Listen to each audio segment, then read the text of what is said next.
আকাশবাণী আগরতলা স্থানীয় সংবাদ পড়ছি অনিন্দিতা ভট্টাচার্য। এখনকার বিশেষ বিশেষ খবর হলো, রাজ্যে আসন্ন ত্রিস্তরীয় পঞ্চায়েত নির্বাচনের জন্য চূড়ান্ত ভোটার তালিকা আজ প্রকাশিত হয়েছে। প্রধানমন্ত্রী নরেন্দ্র মোদী বলেছেন, দেশ চালানোর ক্ষেত্রে সবচেয়ে গুরুত্বপূর্ণ বিষয় হল ঐক্যমত্য। লোকসভায় অধ্যক্ষ নির্বাচন আগামী বুধবার।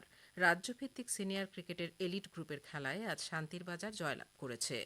রাজ্যে আসন্ন ত্রিস্তরীয় পঞ্চায়েত নির্বাচনের জন্য চূড়ান্ত ভোটার তালিকা আজ প্রকাশিত হয়েছে। মোট ৩৫ জন নির্বাচন নিবন্ধন আধিকারিক তথা বিডিওগণ স্ব ব্লক এলাকার নির্বাচনী ক্ষেত্রগুলি চূড়ান্ত ভোটার তালিকা প্রকাশ করেন।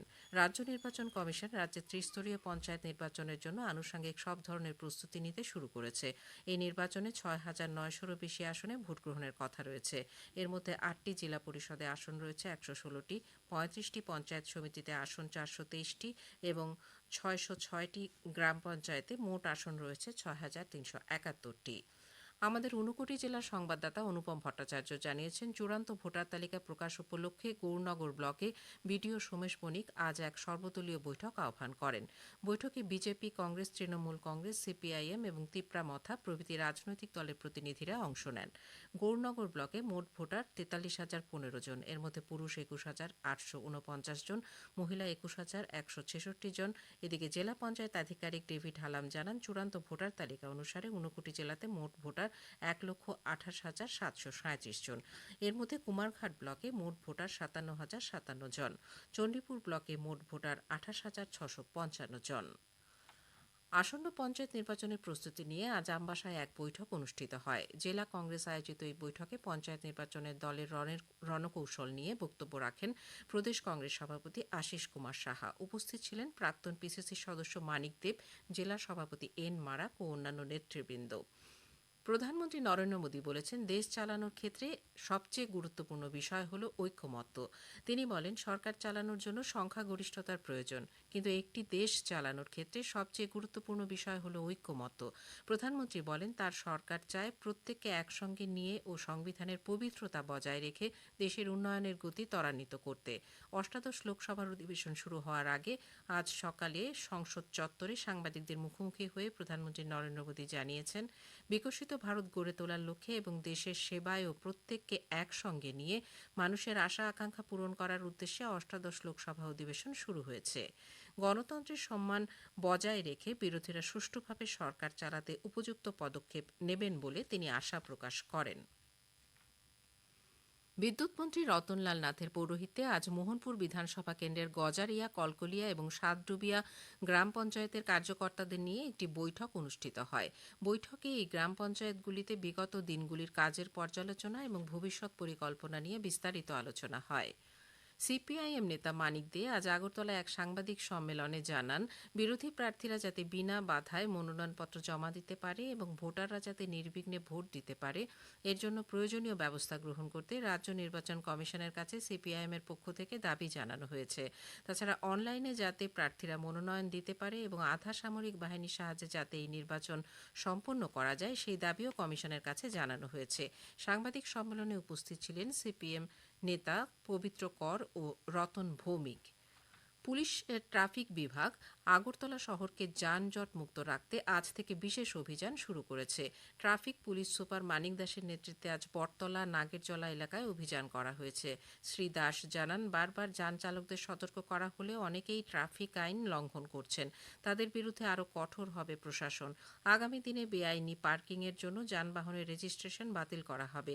তিনি আরও জানান, গত ৬ মাসে আগরতলা সহ রাজ্যের বিভিন্ন স্থানে বেআইনি পার্কিং ও ট্রাফিক আইন লঙ্ঘনের জন্য ২১,০০০ ড্রাইভিং লাইসেন্স বাজেয়াপ্ত করা হয়েছে। ঊনকোটি জেলার ফটিকরায়ের নজরুল কলা কেন্দ্রে এক অনুষ্ঠানে আজ এবছরের মাধ্যমিক ও উচ্চ মাধ্যমিক পরীক্ষায় প্রথম ও দ্বিতীয় বিভাগে উত্তীর্ণ কৃতীদের সম্বর্ধনা জানানো হয়। এই কর্মসূচির আনুষ্ঠানিক উদ্বোধন করেন মৎস্যমন্ত্রী সুধাংশু দাস। অনুষ্ঠানে উপস্থিত ছিলেন ঊনকোটি জেলা পরিষদের সভাধিপতি অমলেন্দু দাস, ফটিকরায় আম্বেদকর কলেজের অধ্যক্ষ ড সুব্রত শর্মা, জেলা শিক্ষা আধিকারিক প্রশান্ত কিলিকদার প্রমুখ। আপনারা এই খবর শুনছেন আকাশবাণী আগরতলা কেন্দ্র থেকে। অষ্টাদশ লোকসভার সদস্য হিসেবে আজ শপথ গ্রহণ করলেন প্রধানমন্ত্রী নরেন্দ্র মোদী। অষ্টাদশ লোকসভার অধিবেশন শুরু হলে প্রধানমন্ত্রী নরেন্দ্র মোদীকে নিম্নকক্ষের সদস্য হিসেবে শপথবাক্য পাঠ করান প্রোটেম স্পিকার ভর্তৃহরি মহতাব। অষ্টাদশ লোকসভার প্রথম অধিবেশন শুরুর পর প্রথমে প্রোটেম স্পিকার হিসেবে শপথ নেন ভর্তৃহরি মহতাব। রাষ্ট্রপতি দ্রৌপদী মুর্মু তাকে শপথ বাক্য পাঠ করান। এরপর একে একে শপথ নেন নবনির্বাচিত সাংসদরা। প্রধানমন্ত্রীর পর শপথ নেন প্রতিরক্ষামন্ত্রী রাজনাথ সিং, কেন্দ্রীয় স্বরাষ্ট্র সমবায় মন্ত্রী অমিত শাহ, নীতিন গডকরি ও অন্যান্য সদস্যরা। উল্লেখ্য, আগামী বুধবার হবে লোকসভার নতুন অধ্যক্ষ নির্বাচন। বৃহস্পতিবার উভয় সভার যৌথ অধিবেশনে ভাষণ দেবেন রাষ্ট্রপতি দ্রৌপদী মুর্মু। সেদিনই শুরু হবে রাজ্যসভার অধিবেশন। ৩রা জুলাই পর্যন্ত সংসদের অধিবেশন চলার কথা। কংগ্রেস কেন্দ্রীয় সরকারের বিরুদ্ধে অভিযোগ করে বলেছে, নিট দুর্নীতি, পশ্চিমবঙ্গের সাম্প্রতিক রেল দুর্ঘটনা, মুদ্রাস্ফীতি এইসব কিছুর দায়ভার নিতে হবে সরকারকে। আজ সংসদের বাইরে সংবাদ মাধ্যমের সঙ্গে কথা বলতে গিয়ে কংগ্রেস প্রেসিডেন্ট মল্লিকার্জুন খার্গে এইসব ঘটনায় সরকারের নীরবতার সমালোচনা করেন। সাংসদ রাহুল গান্ধীও সংবিধানের অবমাননার অভিযোগ তোলেন সরকারের বিরুদ্ধে। আজ সংসদের বাইরে বিরোধী নেতৃত্বরা সংবিধানের প্রতিলিপি নিয়ে বিক্ষোভ প্রদর্শন করেন।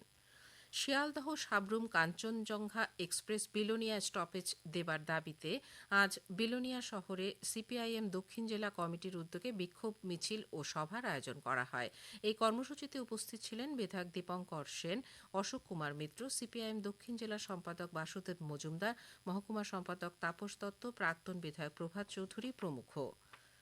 জেআরবিটি পরিচালিত গ্রুপ ডি পরীক্ষার মেধা তালিকা প্রকাশ ও নিয়োগের দাবিতে আজ আগরতলায় জেআরবিটি অফিসের সামনে চাকরি প্রার্থীরা গণ অবস্থানে বসে। তারা আগামী 1 মাসের মধ্যে গ্রুপ ডির মেধা তালিকা প্রকাশ করে নিয়োগ প্রক্রিয়া সম্পন্ন করার দাবি জানায়। সর্বভারতীয় ডাক্তারি প্রবেশিকা পরীক্ষায় অনিয়মের প্রতিবাদে আজ আগরতলায় 4টি বামপন্থী ছাত্র যুব সংগঠন বিক্ষোভ মিছিলে সামিল হয়।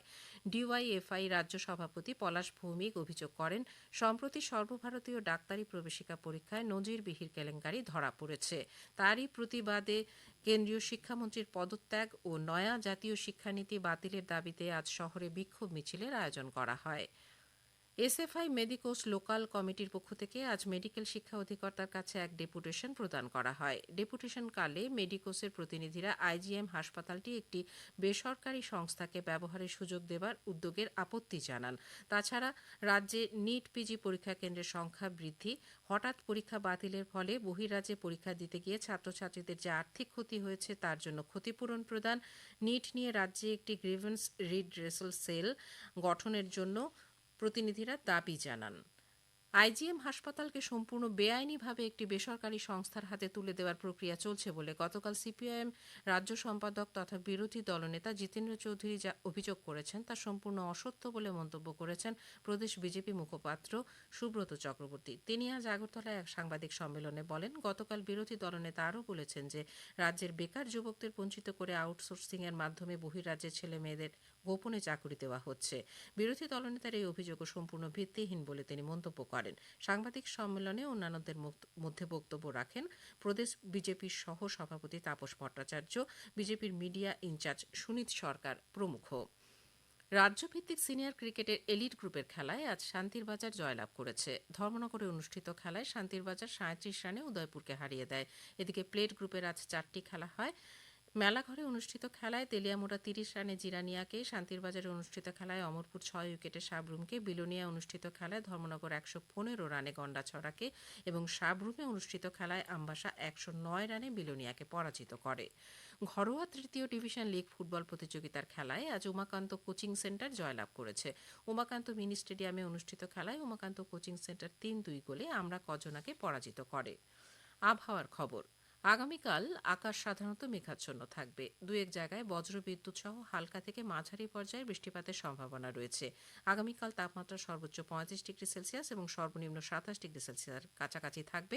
আজ দিনের সর্বোচ্চ তাপমাত্রা ছিল 35.5 ডিগ্রি সেলসিয়াস এবং সর্বনিম্ন 27.8 ডিগ্রি সেলসিয়াস। সকাল 8:30 থেকে বিকেল 5:30 পর্যন্ত বৃষ্টি হয়েছে 3.4 মিলিমিটার। শেষ করার আগে বিশেষ বিশেষ খবরগুলো আরও একবার। রাজ্যে আসন্ন ত্রিস্তরীয় পঞ্চায়েত নির্বাচনের জন্য চূড়ান্ত ভোটার তালিকা আজ প্রকাশিত হয়েছে। প্রধানমন্ত্রী নরেন্দ্র মোদী বলেছেন, দেশ চালানোর ক্ষেত্রে সবচেয়ে গুরুত্বপূর্ণ বিষয় হল ঐক্যমত্য। লোকসভায় অধ্যক্ষ নির্বাচন আগামী বুধবার। রাজ্যভিত্তিক সিনিয়র ক্রিকেটের এলিট গ্রুপের খেলায় আজ শান্তিরবাজার জয়লাভ করেছে। স্থানীয় সংবাদ আজকের মতো এখানেই শেষ হলো।